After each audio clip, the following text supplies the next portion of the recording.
नमस्कार, स्वागत है आप सभी का आपके अपने चैनल स्टडी लाइन्स पर। आज हम पढ़ने वाले हैं क्लास 8 का अध्याय 3, उसका पहला क्वेश्चन अपन स्टार्ट करते हैं। पहला क्वेश्चन स्टार्ट करने से पहले जो अपने पास यहाँ पे सीधी सीधी जो बातें लिखी हुई है यहाँ पे, जैसे अपने पास साधारण वक्र लिखा हुआ है, यहाँ पे अपने पास साधारण वक्र लिखा हुआ है, साधारण बंद वक्र लिखा है, बहुभुज लिखा है, उत्तल बहुभुज लिखा है, अवतल बहुभुज लिखा है। ये सारे बहुभुज अपने पास यहाँ पे लिखे हुए हैं। इनके बारे में अपन अगर बात करें तो देखिए, साधारण वक्र क्या होता है कि अपने पास कोई भी आकृति हो, कैसी भी आकृति हो, जैसे ये अपने पास एक साधारण वक्र है, ठीक है। ये अपने पास क्या कहलाएगा, एक साधारण वक्र होगा। साधारण बंद वक्र क्या होगा, होता साधारण वक्र ही है लेकिन ये पूरा बंद होगा। ये वाली आकृति क्या होगी, पूरी बंद होगी, ठीक है। ऐसी भी हो सकती है सिंपल, ये वक्रकार ऐसे भी हो सकती है। तो ये अपने पास साधारण बंद वक्र होगा। बहुभुज होती है भुजाओं से घिरी बंद आकृति। तो भुजाएं कम से कम 2 से तो कुछ बनेगा नहीं, इससे तो कोई आकृति बंद होगी नहीं। तो कम से कम अपने को 3 भुजाएं चाहिए होती है, तो वो अपने पास त्रिभुज बनता है, ठीक है। तो 3 भुजाओं से जो आकृति बनी है वो अपने पास क्या है, एक बहुभुज है, जिसको अपन त्रिभुज बोलते हैं। इसको अपन क्या बोलते हैं, त्रिभुज बोलते हैं। ऐसे ही अपने पास ज़्यादा से ज़्यादा आकृतियाँ आती रहेगी। जैसे अपने पास 4 भुजा की होगी तो चतुर्भुज बन जाएगा, ठीक है। 5 भुजाओं की होगी तो पंचभुज बन जाएगा। तो ऐसे अपने पास आकृतियाँ चलती जाएगी, ठीक है। इसको अपन बहुभुज कहते हैं, मतलब भुजाओं से घिरी बंद आकृति को अपन बहुभुज कहते हैं, ठीक है। उसके बाद में आता है उत्तल बहुभुज। उत्तल बहुभुज क्या होता है, देखिए उत्तल बहुभुज देखें अगर अपन, तो उत्तल बहुभुज के अंदर आता है अपने पास कि कोई भी बहुभुज जिसका कोण होता है वो 180 से कम होना चाहिए। कोण क्या होगा, 180 से कम होगा। और जैसे अपने पास ये वाली आकृति है तो इसका कोण क्या है, 180 से कम है। तो 180 से अगर कम हो तो वो किस में आएगा, उत्तल बहुभुज में आएगा। दूसरी बात इसमें क्या ध्यान रखनी है कि उत्तल बहुभुज के अंदर जो विकर्ण होंगे वो अंदर की तरफ बनेंगे। विकर्ण कहाँ बनेंगे, अंदर की तरफ विकर्ण बनता है, अंदर की तरफ विकर्ण बनता है। उसको अपन क्या बोलते हैं, उत्तल बहुभुज बोलते हैं। तो उत्तल बहुभुज की परिभाषा आपने को समझ में आई कि क्या होगा उत्तल बहुभुज। उत्तल बहुभुज के अंदर आएगा कि अपने पास जो कोण का मान हो वो तो 180 से क्या हो, कम हो, 180 से कम हो। और विकर्ण हो वो आकृति के क्या बने, अंदर बने। विकर्ण जो हो वो आकृति के क्या बनेंगे, अंदर बनेंगे। उसको अपन क्या बोलते हैं, उसको अपन बोलते हैं उत्तल बहुभुज। फिर है अपने पास अवतल बहुभुज। अवतल बहुभुज क्या होता है, सेम इसी से रिलेटेड परिभाषा होगी, इसका उल्टा हो जाएगा जस्ट, ठीक है। कोण होगा, 1 या 2 कोण होंगे वो 180 से क्या होंगे, ज़्यादा होंगे।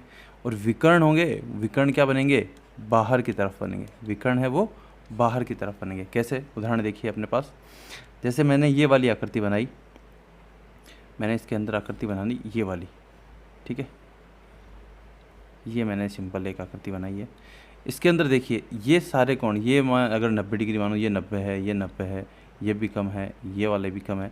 लेकिन ये वाला जो कोण है वो क्या है, 180 से ज़्यादा है।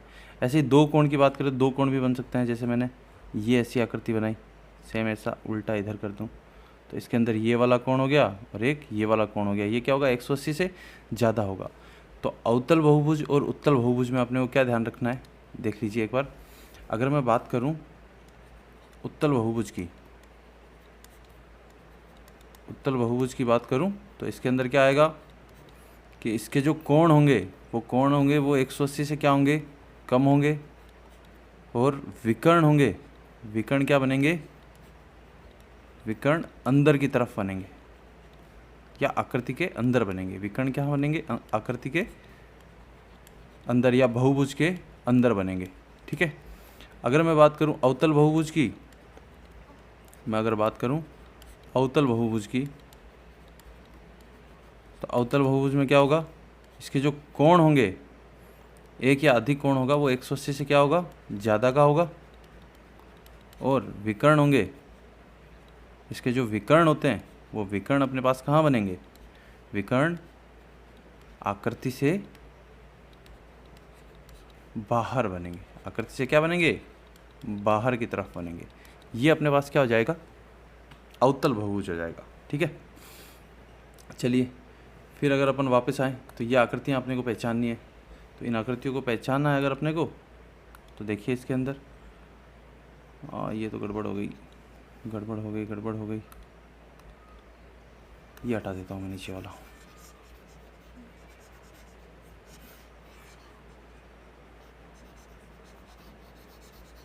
अपन देखते हैं यहाँ पे अपने पास कौन कौन सी आकृतियाँ है। फिर से दिक्कत यहाँ, चलो इतने में देख लेंगे अपन।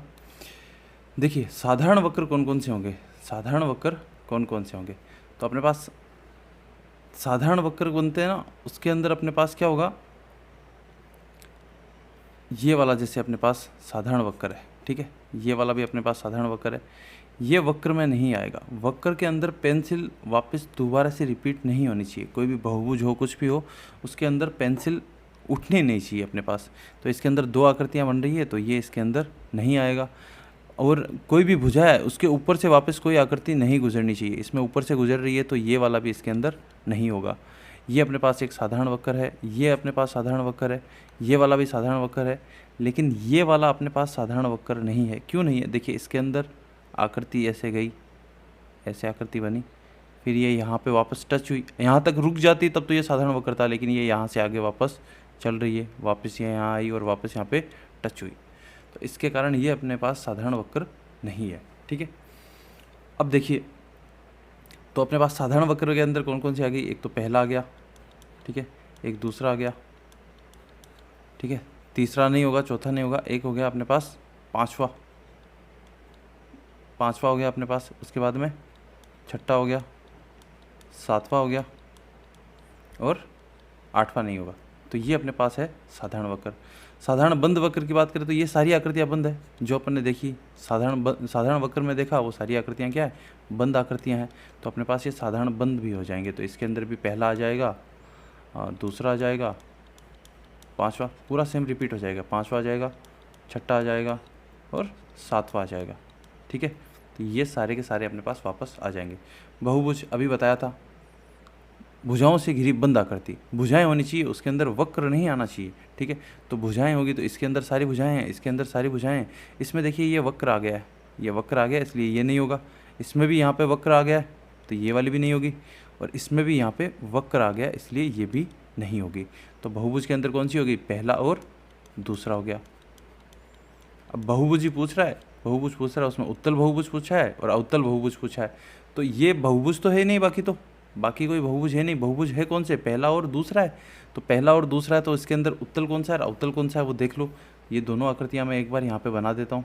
ठीक है, ये दोनों आकृतियाँ मैं अगर बनाऊँ तो ये अपने पास एक आकृति तो ये वाली है और एक आकृति अपने पास पतंग दी हुई है। ठीक है, पतंग के बारे में भी अपन आगे पढ़ेंगे। अभी थोड़ी सी ये हटा देते हैं इसको। ये अपने पास पतंग है ऐसे। ठीक है, तो इसके अंदर देखिए अब अपने पास जो ये वाली आकृति है, इसके अंदर विकर्ण है वो कहाँ बन रहे हैं, विकर्ण अपने पास इस वाली आकृति में देखिए ये सीधा दिख रहा है अपने को कि इसमें ये विकर्ण बाहर की तरफ बन रहा है, ये बाहर की तरफ बन रहा है। तो ये कौन सा हो गया, अवतल हो गया। कौन सा हो गया, अवतल बहुभुज हो गया। और इसके अंदर विकर्ण अपने पास दो विकर्ण बन रहे हैं, दोनों के दोनों कहाँ बन रहे हैं, अंदर की तरफ बन रहे हैं। इसलिए ये वाला जो बहुभुज है वो अपने पास कौन सा हो गया, उत्तल बहुभुज हो गया। ठीक है, अभी अपन ने पढ़ा था कि एंगल है वो 180 से ज़्यादा है इसके अंदर, इसलिए अवतल है। इसमें एंगल सारे 180 से कम है, तो इसलिए अपने पास ये वाले उत्तल है। तो उत्तल बहुभुज के अंदर कौन सा आ जाएगा, 2 नंबर है वो उत्तल बहुभुज के अंदर आ जाएगा। और अवतल बहुभुज में अपने पास 1 नंबर आ जाएगा। तो ये इसके पहले जो अपने क्वेश्चन है उसका सबका ये आंसर अपने पास हो गया है। ठीक है, चलिए स्टार्ट करते हैं अपन क्वेश्चन नंबर 2। क्वेश्चन नंबर 2 में देखिए अपने को क्या दिया है कि निम्नलिखित प्रत्येक में कितने विकर्ण हैं, एक उत्तल चतुर्भुज में, एक समषटभुज में और एक त्रिभुज में। चलिए अपन चारों आकृतियाँ एक बार ले लेते हैं। अपने पास एक तो है उत्तल चतुर्भुज। ठीक है, ये अपने पास हो गया उत्तल चतुर्भुज। ठीक है, एक अपने पास है समषटभुज। समषटभुज मतलब जिसकी सारी भुजाएं समान है, जिसकी सारी भुजाएं क्या है, समान है। तो समान तो भुजा बनती है कि नहीं बनती वो पता नहीं। ये अपने पास हो गया एक समषटभुज और एक अपने पास है त्रिभुज, एक अपने पास है त्रिभुज। ये अपने पास हो गया त्रिभुज, ठीक है। इसके अंदर अपने को पूछा है कि इसमें विकर्ण कितने हैं, ठीक है। तो विकर्ण पूछा है तो एक उत्तल चतुर्भुज में। अब विकर्ण कैसे ज्ञात करते हैं, एक बार सबसे पहले वो देख लेते हैं अपन कि विकर्ण कैसे ज्ञात करेंगे। देखिए विकर्ण क्या होता है, जैसे मैंने एक चतुर्भुज बना लिया, सिंपल सा मैंने एक चतुर्भुज बनाया है, ये वाला मैंने एक चतुर्भुज बना लिया, ठीक है। इसके अंदर मेरे को अगर विकर्ण पूछे कि इसके अंदर विकर्ण क्या होगा, तो विकर्ण के लिए अगर मैं देखूँ तो अगर मेरे को इस पॉइंट से विकर्ण खींचना है ना, इस वाले बिंदु से अगर मेरे को विकर्ण लेना है, तो इन दो पॉइंट को छोड़ के ये वाला पॉइंट छोड़ दिया और ये वाला पॉइंट छोड़ दिया, इन दो पॉइंट को छोड़ के जो अलग पॉइंट बचा है उसको अगर अपन मिलाते हैं तो ये अपने पास विकर्ण बनता है। इसको अपन क्या बोलते हैं, विकर्ण। तो आसन भुजाओं के जो बिंदु होते हैं, ये आसन भुजाएं होती है, ये वाली और ये वाली, ये आसन भुजाएं होती है। इनके बिंदुओं को छोड़ के जो अलग बिंदु होता है उसको अपन मिलाएंगे तो उससे अपने को क्या मिलेगा, विकर्ण मिलेगा, ठीक है। तो अब देखिए कितने विकर्ण बनते हैं। जैसे मैं अगर इस चतुर्भुज में बात करूं सिंपल सा, तो मुझे पता चल जाएगा कि ये एक तो अपने पास विकर्ण, एक तो ये हो जाएगा, एक विकर्ण। देखिए ये वाली अगर बिंदु लिया तो मैं इन दो बिंदुओं को छोड़ूंगा, इसको छोड़ूंगा और इसको छोड़ूंगा, इन दो बिंदुओं को छोड़ूंगा और बाद में मैं अगर इस बिंदु से बनाऊँ, इस बिंदु से बनाऊँ तो ये वाला बिंदु छोड़ना पड़ेगा मुझे और ये वाला बिंदु छोड़ना पड़ेगा और इसको मैं इससे मिला दूंगा। तो अपने पास कितने विकर्ण प्राप्त हुए, दो विकर्ण प्राप्त हुए। तो एक उत्तल चतुर्भुज होगा उसमें कितने विकर्ण होंगे, दो विकर्ण होंगे।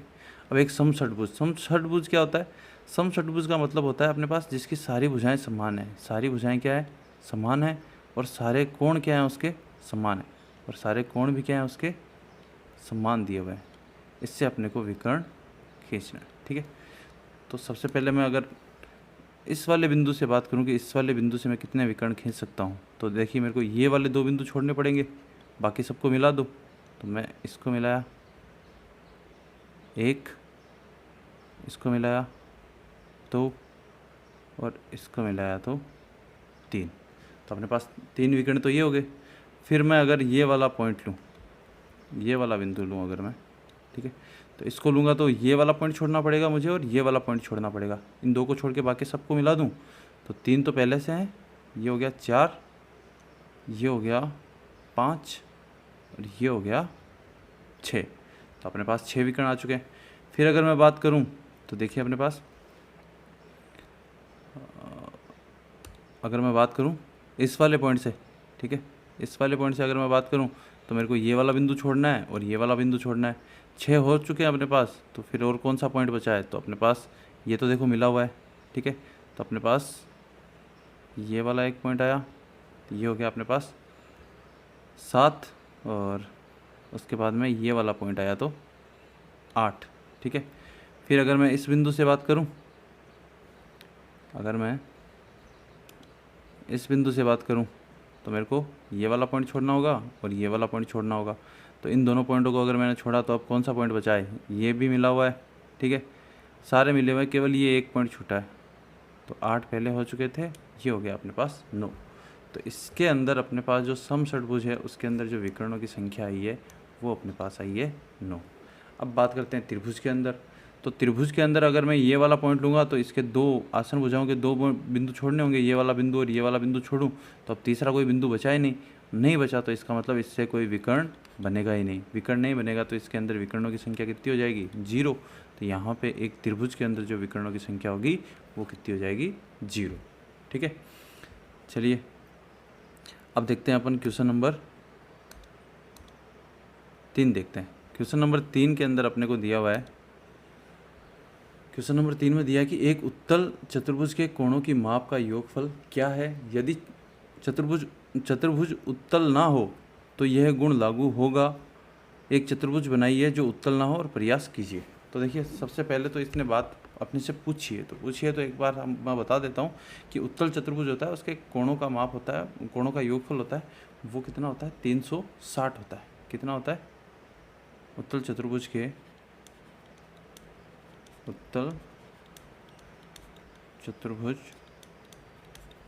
के कोणों की मापों का योगफल, ये बात अपने को याद रखनी है, ठीक है। योगफल 360 होता है। अभी अपन सिद्ध भी करेंगे कि कैसे होता है, चाहे उत्तल हो चाहे अवतल हो, कोई भी हो उसमें होता है। फिर उसने पूछा कि उत्तल नहीं हो तो क्या होगा, अवतल होगा। अवतल बहुभुज ले लेते हैं अपन। अवतल बहुभुज के अंदर अपन चेक कर लेते हैं कि इसमें भी 360 होता है या नहीं होता है। सिंपल तो अपने को याद रखना कि चतुर्भुज के अंदर जो अंत्य कोणों का जो योग होता है वो अपने पास कितना होता है, 360 होता है। कोणों का जो योगफल होगा वो क्या होगा, 360 होगा, ठीक है। अब ये बात अगर अपन देखें तो देखिए इसके अंदर अगर अपन देखें तो अपने पास, मैं उत्तल बहुभुज नहीं बना सकता तो मैं अवतल बहुभुज बनाता हूँ। तो मैंने एक अवतल बहुभुज बनाया, ये एक आकृति, तो फिर ये मैंने लिया 3 और 4, चतुर्भुज पूछा है, बहुभुज नहीं, चतुर्भुज, 4 भुजाओं वाला। तो अपने पास 4 भुजाएं, 1 2 3 और 4 भुजाएं हैं अपने पास। तो 4 भुजा है तो इसके अंदर मैं बोल देता हूँ इसको A, इसको बोल देता हूँ B, इसको बोल देता हूँ C और इसको बोल देता हूँ D, ठीक है। फिर इसके अंदर मैं क्या करूँगा, इसको तोड़ दूँगा। इसको मैंने तोड़ा है यहाँ से यहाँ तक, यहाँ से यहाँ तक मैंने इसको तोड़ दिया। फिर इसके अंदर जो कोण है उन कोणों का नाम लिख दिया मैंने, इसको बोल दिया मैंने। इससे अपने को क्या मिला, 2 त्रिभुज मिल गए, एक ये इधर वाला और एक ये इधर वाला, 2 त्रिभुज बने। तो इसके कोण के नाम दे दिए मैंने, इसको 1 दे दिया, ये कोण 2 बोल दिया मैंने, ये कोण 3, इधर वाला हो गया कोण 4, ये वाला हो गया कोण 5, ये वाला हो गया कोण 6, ठीक है। अब देखिए यहाँ से अगर अपन देखें तो अपने पास 2 त्रिभुज है। अपने को एक बात पता है कि अब अपन ये बात सिद्ध कर रहे हैं कि अपने पास अगर उत्तल बहुभुज ना हो तो उसके कोणों का माप क्या होगा। तो अपन बोलेंगे कि ये उत्तल बहुभुज नहीं हो तो ये वाली चीज़ लागू होगी कि उनका माप भी क्या होगा, 360 होगा। अगर अपने पास अवतल बहुभुज भी होगा, अवतल बहुभुज भी होगा तो भी उसके अवतल चतुर्भुज, बहुभुज नहीं, अवतल चतुर्भुज, अवतल चतुर्भुज के कोणों के मापों का योग भी क्या होगा, ये भी अपने पास 360 ही आएगा। कितना आएगा, 360 आएगा। कैसे आएगा वो देखते हैं अपन ने एक यहाँ पे ये अवतल बहुभुज, अवतल चतुर्भुज लिया है। इस अवतल चतुर्भुज को अपन ने 2 भागों में तोड़ दिया है। यहाँ से मैंने इसको कितने भागों में तोड़ दिया, 2 भागों में तोड़ दिया। और इसके जो कोण बने, 2 त्रिभुज आ गए अपने पास। एक इधर वाला त्रिभुज को अपन ने कोण 1 2 3 नाम दे दिया, इधर वाले को 5 6 और 4 5 और 6 नाम दे दिया।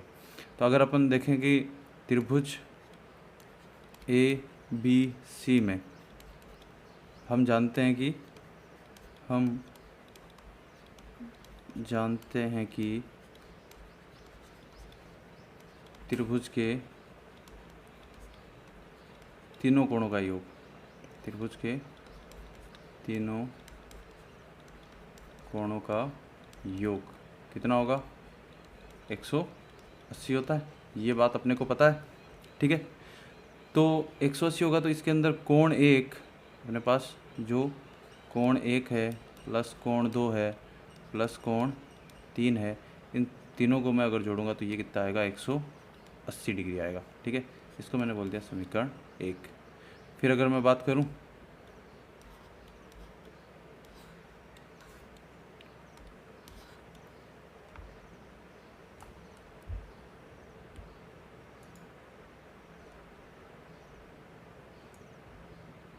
इसके अंदर, अगर मैं बात करूं तो अपने पास दूसरा त्रिभुज अगर मैं लूँगा ACD, कौन सा त्रिभुज, अगर मैं त्रिभुज लेता हूँ ACD, अगर मैं त्रिभुज लेता हूँ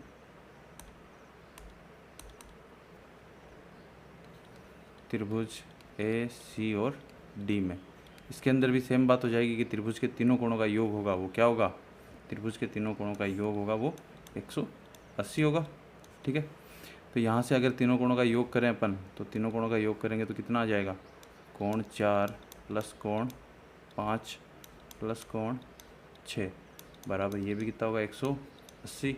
ये आ गई अपने पास समीकरण 2। फिर अगर इसके अंदर देखें अपन तो दोनों समीकरण 1 और 2 को अपन जोड़ देंगे। समीकरण 1 व 2 को जोड़ने पर,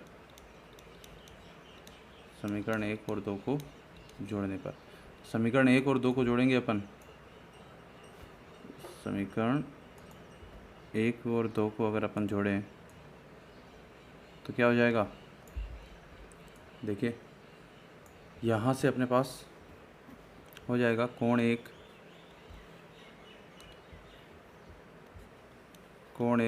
प्लस कोण 2 प्लस कोण 3 प्लस कोण 4 प्लस कोण 5 प्लस कोण 6, ये बराबर क्या हो जाएगा 180 और 180 दोनों जुड़ जाएंगे। 180 प्लस 180 दोनों जुड़ गए।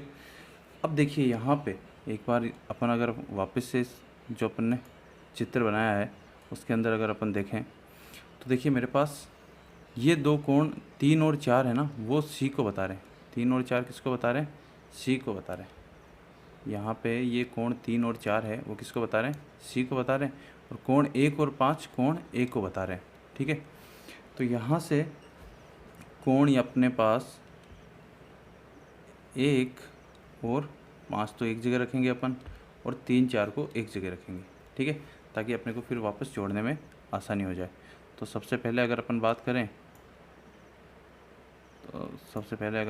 करें तो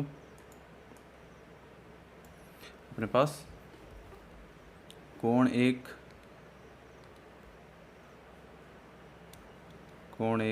प्लस कोण 5 को पास में रखेंगे, फिर प्लस कोण 3, कोण 2 आ जाएगा, प्लस कोण 2, उसके बाद में प्लस कोण 3 प्लस कोण 4, 5 को पहले रख दिया अपन ने तो फिर आया है कोण 6 और 180 अपने पास कितने हो जाएंगे 360 हो जाएंगे।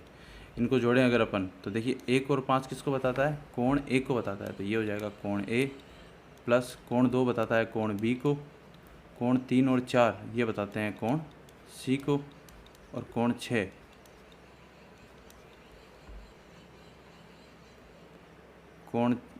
6 है वो बताता है अपने पास कोण डी को।